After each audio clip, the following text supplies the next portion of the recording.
tema do sermão é simples, mas é uma coisa muito importante para os nossos dias. Não chores. Deixa eu fazer uma pergunta. Não precisa responder, é uma pergunta retórica. Quantos de vocês, por alguma razão, por alguma tristeza, por algum sofrimento, quantos de vocês já choraram? Mesmo pedindo para não responder, você não resistiu e respondeu. Vocês também? Vocês ainda são jovens.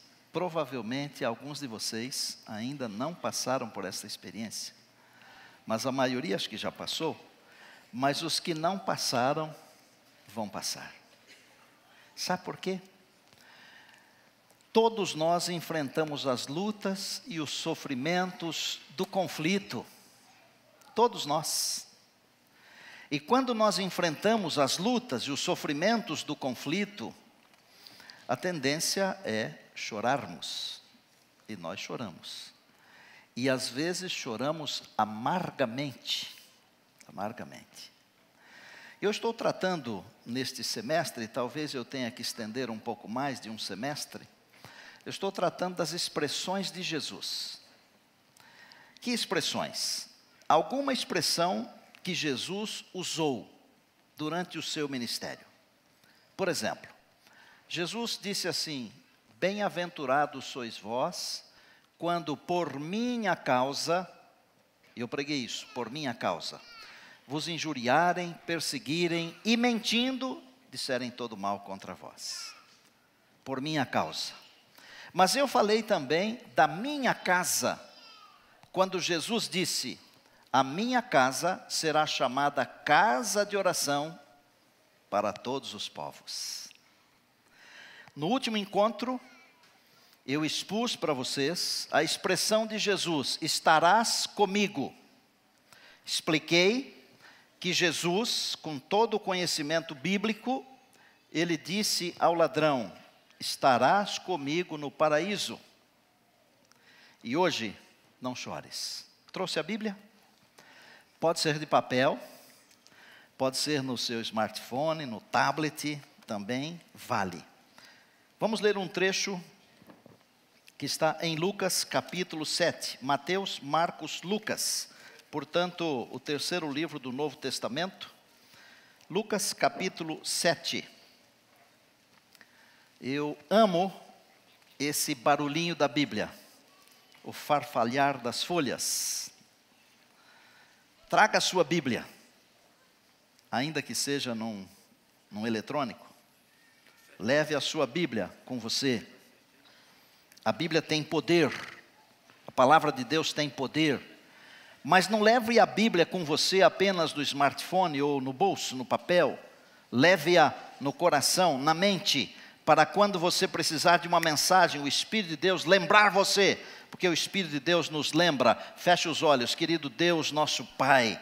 Ao lermos o teu livro agora, fala-nos ao coração e à mente. Eu peço em tua bondade e amor, que todos nós sejamos batizados pelo teu Espírito. Unge-nos com o óleo santo, e que o teu livro seja a tua palavra para nós agora.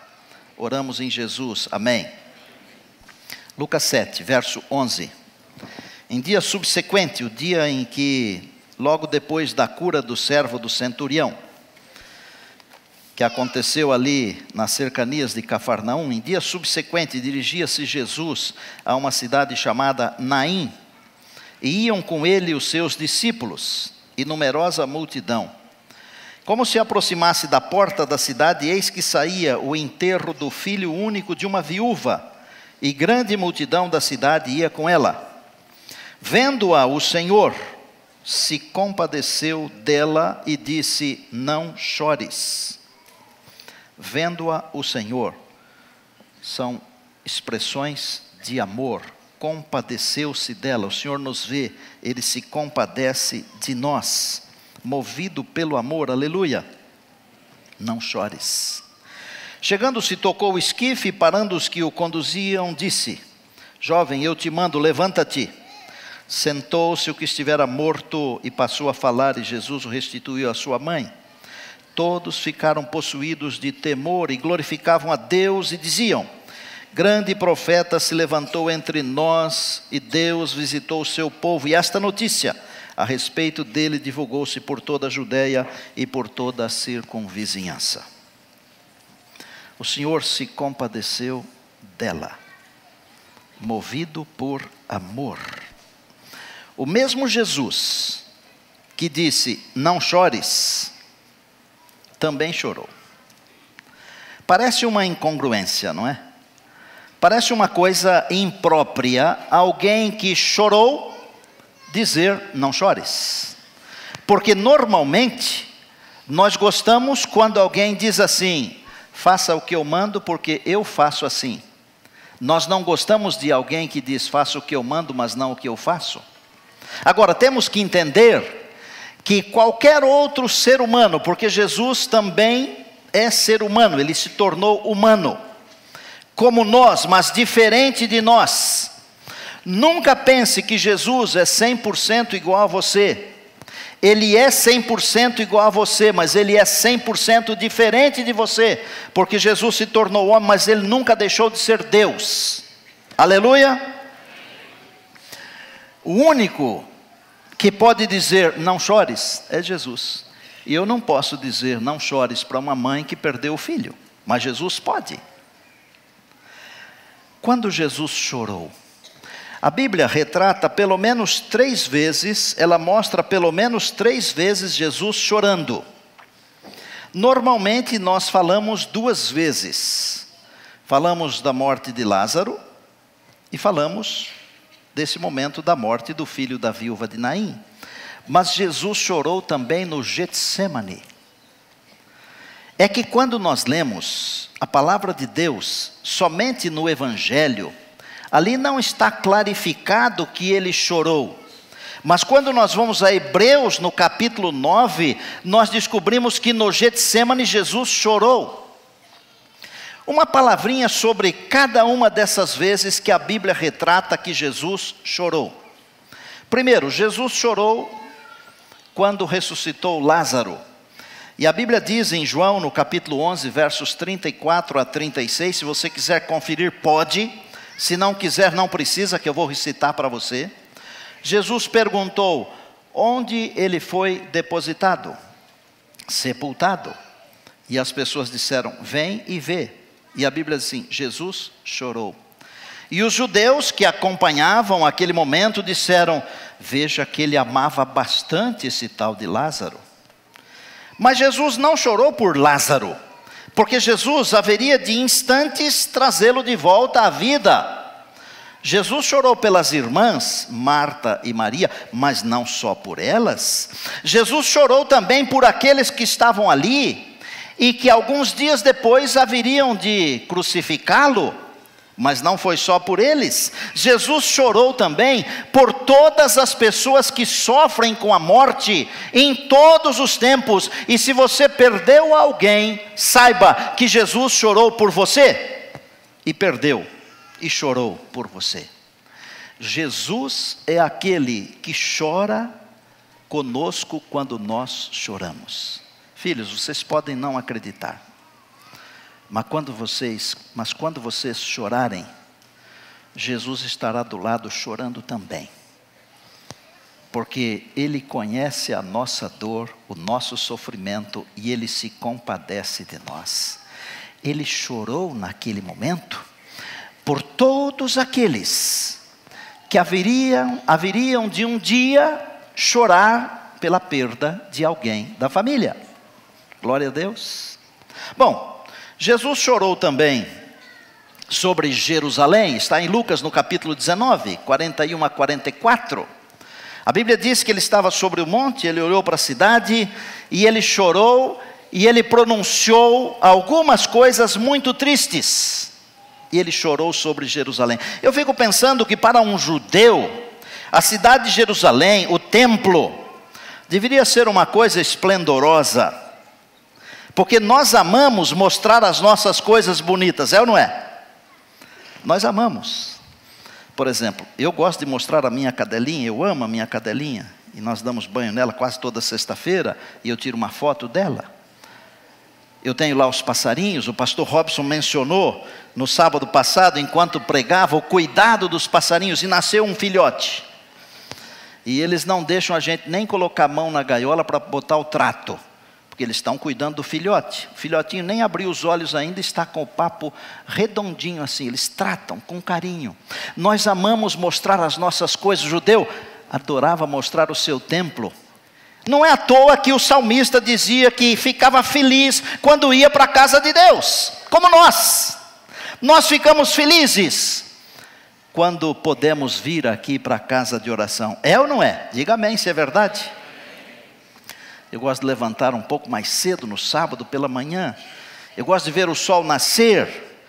E eu comento com a minha esposa quase todos os sábados. É um privilégio, é uma bênção. Agora Jesus olha para a cidade e pensa na cidade sendo destruída. Mas ele não chorou apenas porque a cidade seria destruída no ano 70 da nossa era. E ele disse, não ficará aqui pedra sobre pedra. Ele chorou, sabe por quê? Pela rejeição daqueles aos quais ele veio salvar. Veio para o que era seu e os seus não o receberam. Imaginem, chorando pelos seus compatriotas, mais do que isso, chorando por aqueles que ele veio salvar e o rejeitaram. E o choro de Jesus não era só em favor daqueles que seriam destruídos no ano 70. O choro de Jesus era também por aqueles de todos os tempos que o rejeitam, porque um dia serão destruídos. E a Bíblia diz que a destruição é um ato estranho de Deus. Jesus chorou. Jesus chorou pelos impenitentes. E vou dizer uma coisa aqui, e eu não quero afrontar você. Quando Jesus chorou sobre Jerusalém, ele chorou por todos aqueles que conhecem o plano da salvação e continuam de braços cruzados e não contam o plano da salvação para os outros. E se você é um destes, saiba que ele chorou por você. Sabe por quê? Porque todo verdadeiro discípulo nasce no reino de Deus como missionário. E se você não nasceu como missionário, você não é um verdadeiro discípulo. E Jesus chorou por você. Sabe por quê? Porque você também não vai para a eternidade, será destruído. Só irão para a eternidade os servos bons e fiéis. E quando Jesus regressar, ele vai dizer assim: servo bom e fiel, foste fiel no pouco, e sobre o muito eu te colocarei, entra para o gozo do teu Senhor. E o que um servo faz? Isso aqui é muito óbvio. Um servo serve. Se você não está servindo a causa de Deus, você não é um servo. Jesus chorou por você. E por último, Jesus chorou no Getsemane, Mateus 26, 36 a 39. Lembram? Ele levou consigo a Pedro, Tiago e João mais próximos, os outros discípulos ficaram um pouquinho mais distantes. Ele foi orar sozinho e por 3 vezes ele pediu ao Pai: passa de mim este cálice, contudo seja feita a tua vontade. E ele falou para os discípulos: a minha alma está angustiada até a morte.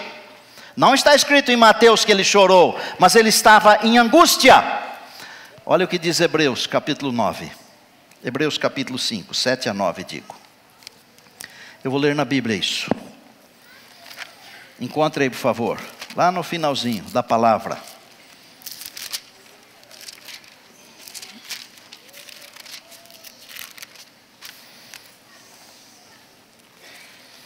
Para você entender que ele chorou no Getsemane. Hebreus capítulo 5, verso 7 em diante. E Jesus, nos dias da sua carne, tendo oferecido com forte clamor e lágrimas, orações e súplicas, a quem o podia livrar da morte, e tendo sido ouvido por causa da sua piedade, embora sendo filho, aprendeu a obediência pelas coisas que sofreu, e tendo sido aperfeiçoado, tornou-se o autor da salvação eterna para todos os que lhe obedecem. Está claro? Ou preciso falar com mais clareza? duas coisas. Jesus é o Criador.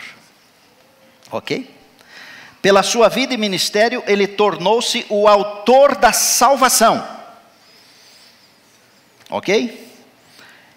Não obstante, sendo o Criador e tornando-se o autor da nossa salvação, Jesus chorou. Mas naquele momento, quando as duas multidões se encontraram, uma multidão que acompanhava a mulher, e a outra multidão que acompanhava Jesus, Jesus olha para a mulher e diz assim: não chores. Vou ensinar uma coisa para você. Quando Jesus disser não para você, saiba que atrás do não de Jesus existe uma bênção. Gravou? Atrás de cada não de Deus existe uma bênção. Vou traduzir numa outra linguagem o não chores, para você entender com muita clareza. Jesus, vou interpretar, ok? O que Jesus disse, não chores.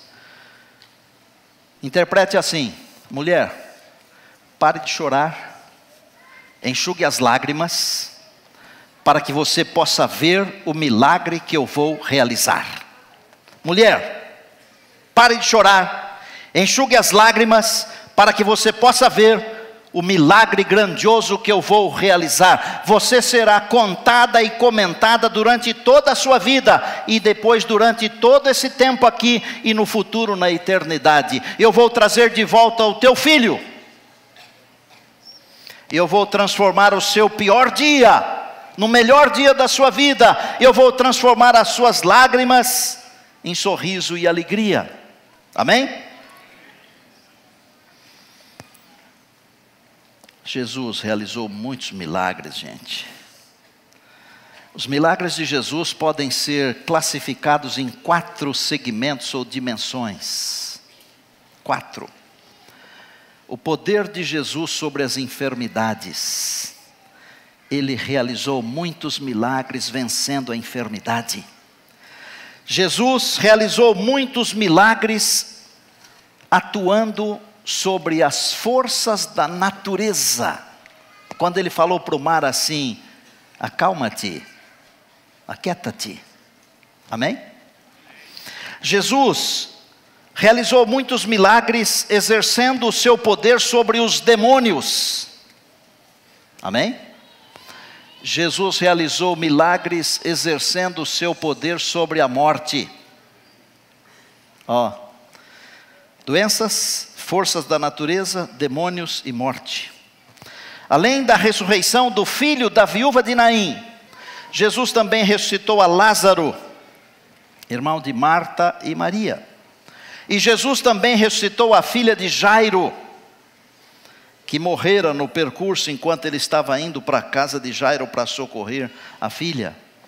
Agora, só Lucas, o médico amado, registra o milagre de Jesus ressuscitando o filho da viúva de Naim. Por que Deus mandou que 4 homens diferentes escrevessem o Evangelho?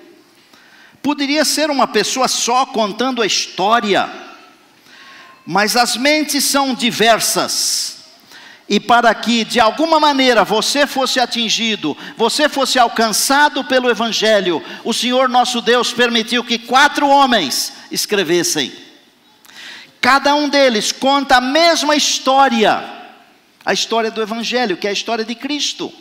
Mas cada um deles conta de um jeito diferente. Por exemplo, Lucas é o único que conta essa história aqui que nós lemos hoje. Mas é o único também que diz que lá no Getsêmani Jesus transpirou gotas de sangue. Leia o Evangelho escrito a 4 mentes ou a 8 mãos, e você vai descobrir que há coisas maravilhosas. Vamos nos concentrar um pouquinho aqui em Lucas 7. Naim, naqueles dias, distava mais ou menos uns 40 quilômetros da cidade de Cafarnaum. No dia anterior, ele curou o servo do centurião. Isso quer dizer o seguinte: naquele dia, Jesus caminhou 40 quilômetros até chegar à cidade de Naim. A cidade de Naim ficava a mais ou menos uns 8 quilômetros de Nazaré, onde Jesus havia sido criado. O que nós temos de personagens nessa história? Nós temos, além de Jesus, temos uma viúva chorosa, naturalmente chorosa, e tinha que chorar mesmo, porque tudo que nós conseguimos fazer do ponto de vista humano, quando perdemos alguém, é chorar. E graças a Deus que tem um monte de amigos e irmãos que chegam e nos abraçam. Claro que alguns falam umas coisas que são completas bobagens, mas muitos trazem palavras de conforto, de carinho. Então Jesus, a viúva, o filho morto, e eu vou resumir duas multidões. Uma que caminhava com Jesus e outra que caminhava com a mulher. Uma multidão, a primeira, era composta pela mulher, o seu filho morto, os seus amigos, os contratados para chorar. Aquela multidão estava caminhando na direção do cemitério. Eu não vou apontar nem para cá e nem para lá, vou apontar para cá, tá? Para não apontar para ninguém. Caminhando na direção do cemitério. Consigo, aquela multidão levava a morte, a desesperança, a tristeza, o sofrimento, as lágrimas, e aí você coloca o que você quiser. A outra multidão não caminhava para o cemitério. A outra multidão caminhava para a cidade. Símbolo de festa, símbolo de ceia. Porque quando tudo aqui terminar e nós formos para a cidade, o Senhor nos dará uma ceia. Naquela multidão, essa segunda multidão, estavam Jesus, uma porção de sentimentos, mas aquela multidão levava consigo não a morte, mas o príncipe da vida e o Senhor da ressurreição. Levava consigo um espírito de alegria. A mensagem principal: não chores. Duas coisas. Primeiro, ou você está na multidão que está caminhando para a morte, para o cemitério, ou você está na multidão que está caminhando para a cidade, para a vida, para a ceia das bodas do Cordeiro. Se você estiver caminhando na direção que está indo para a morte, e você tiver a bênção de cruzar com a multidão que está indo para a cidade, pode ser que o Senhor Jesus diga a você: não chores. E por que eu disse pode ser? Porque alguns estão tão longe e já passaram tanto do limite, que mesmo que Jesus diga não chores, estes alguns não vão escutar, não vão interpretar. Amados, nós precisamos ter o coração aberto, a mente aberta, os olhos abertos, os ouvidos abertos, porque nós precisamos compreender as mensagens de Deus para nós. E se nós não estivermos dispostos a compreendermos essas mensagens, elas podem vir de todas as formas, nós não vamos entendê-las, interpretá-las, ouvi-las, vê-las, aceitá-las.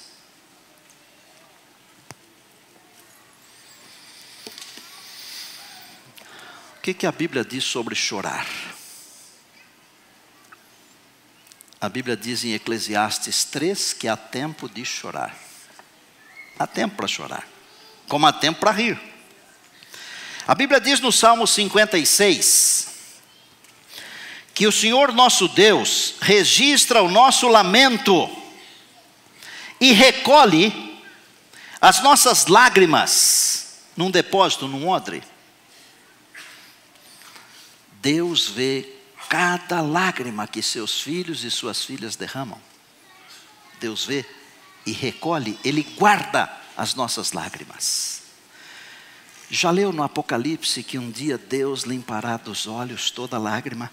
Eu não quero ser interpretativo, porque o pastor não pode fazer isso, mas eu acho que um dia Deus vai esvaziar esse odre de lágrimas e vai convertê-las todas em sorrisos e alegria. Aleluia. Salmo 30, verso 5, a Bíblia diz: o choro pode durar uma noite, mas a alegria vem pela manhã. E por último, Apocalipse 21:4, Deus limpará dos olhos toda lágrima. Queria ensinar algumas coisas para você. Uma, atrás de cada não de Deus há uma bênção. Deus me ensinou isso na Bíblia, na palavra. Na palavra. Veja os nãos de Deus nos mandamentos, por exemplo. São 9 nãos. 9. Só o 5º mandamento não tem um não. E atrás de cada não dos mandamentos tem uma bênção. Amém? Os primeiros nãos de Deus, querem ver?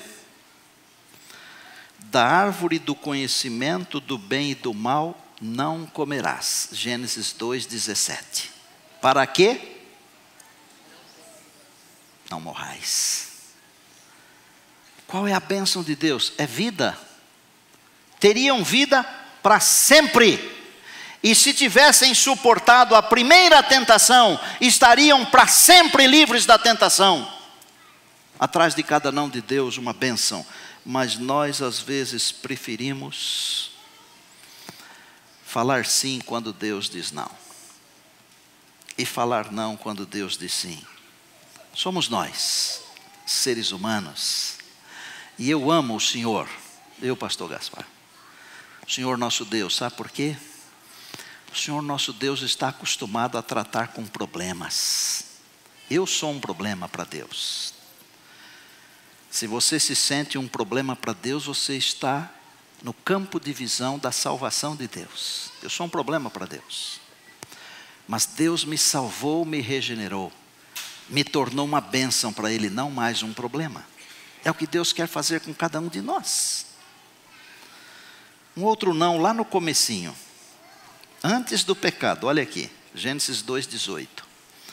Não é bom que o homem esteja só. Levi, por amor, casamento é uma bênção. Gente do ECC, casamento é uma bênção. Gente da família, casamento é uma bênção. Viver a dois, como no princípio, um homem e uma mulher, é uma bênção. Não é bom ficar sozinho, não é bom. Deus falou isso e Deus sabe o que fala. Quero concluir com algumas poucas coisas.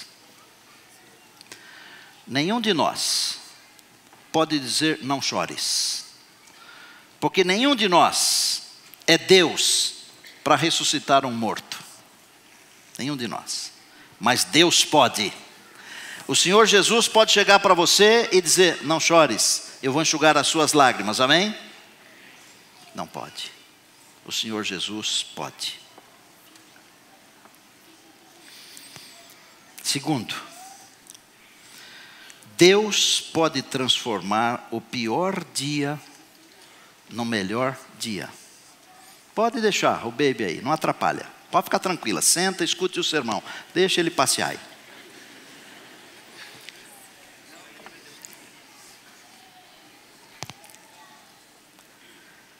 Deus pode transformar o pior dia no melhor. Foi isso que aconteceu com o ladrão.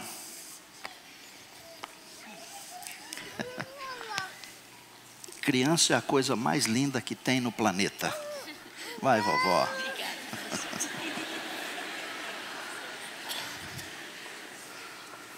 Tá bom assim, meu amor? Deus pode transformar o pior dia no melhor dia, e foi isso que aconteceu na vida do ladrão arrependido. Foi isso que aconteceu na vida da viúva de Naim.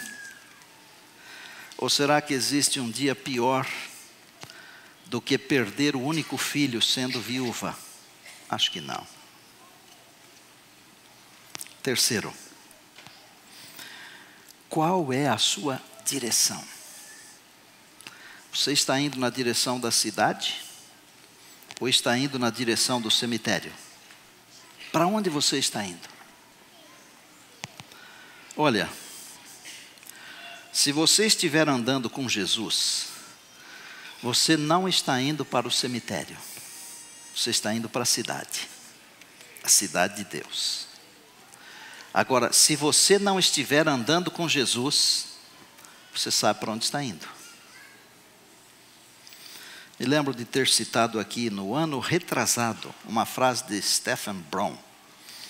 Ele escreveu assim: se você não cruzou com o inimigo logo pela manhã, pode ser que vocês estejam andando na mesma direção. Está no seu livro Quando a Corda se Rompe, a página 115. Qual é a direção da sua vida? Se você está indo para o cemitério, você está indo junto com o inimigo. Mas se você está indo para a cidade, você está indo junto com Deus. E vai cruzar com o inimigo. E quando cruza com o inimigo, sai faísca. Então, quando a minha vida está muito calma, escute isso aqui. Está boa demais, eu fico preocupado. E eu digo assim para Deus: Senhor, nós estamos juntos? Pergunte para Deus de vez em quando, estamos juntos? Claro que Deus nos acalma, nos abençoa, nos faz felizes. Mas qual é a direção da nossa vida? Lembrem-se, só existem duas multidões.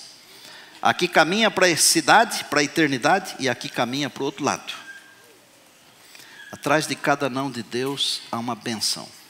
Jesus disse à mulher: não chores. A minha palavra nunca volta vazia. Eu vou transformar a sua tristeza em alegria. Eu vou devolver a vida ao rapaz. E de novo a você a alegria de viver. Do seu choro eu vou fazer riso. Da sua tristeza eu vou fazer celebração. E da morte eu vou fazer vida. Isso é incrível. Isso é Jesus. Porque Jesus é incrível. A morte está presente em todas as famílias. Em todos os lugares. E eu pedi para o meu colega, o pastor Robson, para mencionar o nome da Alice aqui. Para a gente orar. Ela teve um problema essa madrugada. E antes da oração, ela havia descansado. Mas ontem também recebemos a notícia de um outro pastor que perdeu a esposa. A morte afeta a família do pastor, a família do ancião, a família daquele que não tem cargo nenhum na igreja, afeta a família do rico, do pobre, daquele que tem pós-doutorado, daquele que não estudou nada, a vida de todo mundo. Mas Jesus, o príncipe da vida, o Senhor da ressurreição, Ele diz assim: não chores, não chores, não chores. Muito em breve, num destes dias, que não está muito longe do dia de hoje, Deus limpará dos nossos olhos toda lágrima. Toda lágrima. E eu quero estar de pé e caminhando para a cidade quando Jesus vier para enxugar as lágrimas. Essa noite uma senhora nos ligou, desesperada. As tribulações da vida parece que caíram todas na casa dela. A gente chora junto. Não é sangue da gente, mas é a família espiritual nossa. Todos nós choramos. Todos nós enfrentamos as lutas.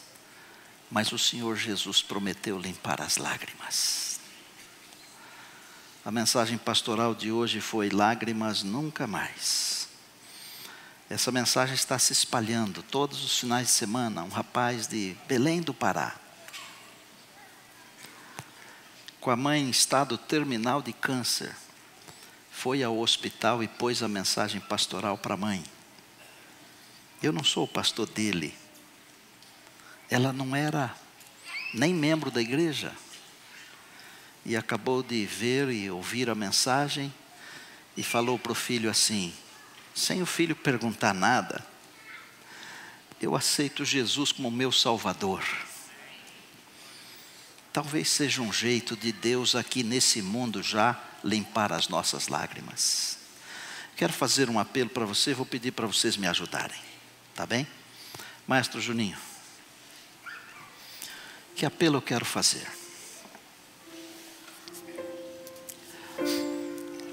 Para nos agarrarmos a Jesus, para caminharmos junto com Ele,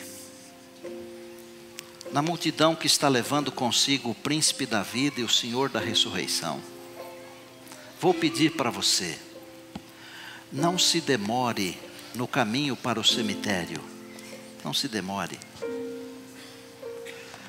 mude, pegue a multidão que está indo para a festa espiritual, a ceia das bodas do Cordeiro. Você que está acompanhando a gente aí, não dá mais tempo de ficar na multidão que está indo para a morte. O Senhor Jesus prometeu limpar dos nossos olhos toda lágrima. E Ele diz assim: e a morte já não mais existirá. Já não haverá mais pranto, nem luto, nem dor. Que as primeiras coisas passaram, esse dia está chegando. Deixa eu perguntar, em que multidão você está? Eu quero orar por todos vocês, todos vocês, e por mim também. Mas eu queria falar uma palavra especial para Deus, em favor daqueles que precisam mudar de trajetória, de multidão. E você sabe o que eu estou falando. Você sabe que eu estou falando de vida religiosa. É a sua vez de falar com Deus agora. O coral vai cantar um trechinho de uma música, é pequenininho. Talvez não dê tempo dos mais demorados se levantarem. Mas se você precisa mudar de multidão e começar a andar com a multidão que está indo para a cidade de Deus, eu quero desafiar você a se levantar. Até se você quiser vir aqui perto do altar, você pode vir. Mas é só para aqueles que desejam mudar de multidão. Da multidão que está caminhando para a morte. E se você tem algum pecado, alguma coisa que precisa mudar, essa é a hora. E ela vai passar. É com você.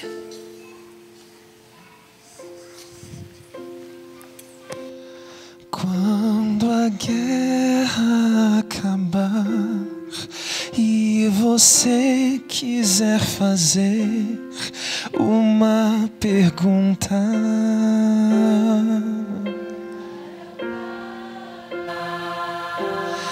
basta se aproximar do seu trono e do calor do seu olhar e sentir-se amado como nunca imaginou que seria possível. As perguntas fugirão, você nem vai se lembrar dos seus problemas, de suas lutas.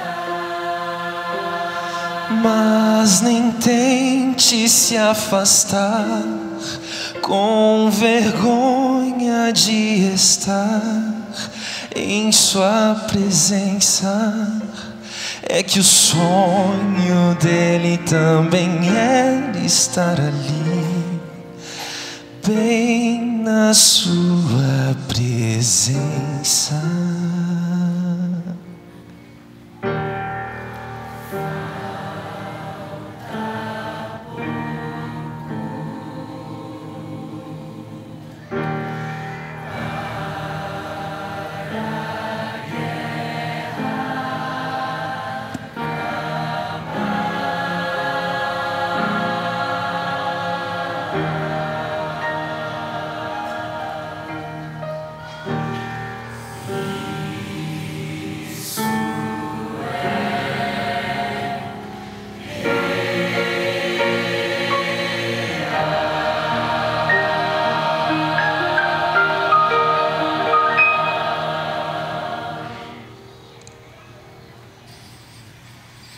Não é uma novela, não não é um filme, é real. Falta pouco.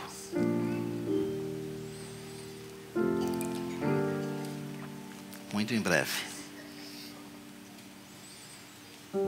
nós vamos para o lar.